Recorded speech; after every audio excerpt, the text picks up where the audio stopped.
Hello everyone, सन्चै हुनुहुन्छ होला है सबैजना। आज साउन 15 अर्थात् खिर खाने दिनको यहाँहरू सबैजनालाई धेरै धेरै शुभकामना छ। अनि कसरी मनाउँदै हुनुहुन्छ त साउन 15?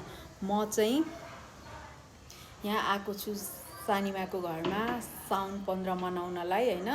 अनि तल चाहिँ प्रिपेयर भइरहेछ। अब आज के हुन्छ र अरू त त्यही खिर पुरी अचार तरकारी त्यही हो। तल चाहिँ प्रिपरेसन भइरहेको छ। म हजुरहरूलाई देखाउँछु है त कस्तो भइरहेको छ भनेर।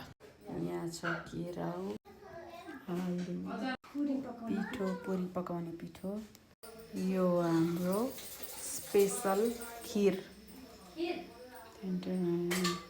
आलुदम पाकिसक्यो। आलुदम चाहिँ अब अचारको लागि आलु बन्दैछ।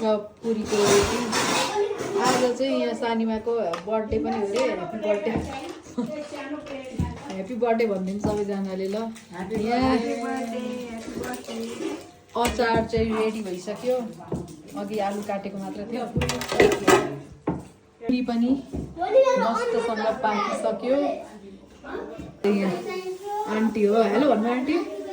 Aunty hello aunty. यहाँ यस्तो मजाले फुटिरहेछ पुरी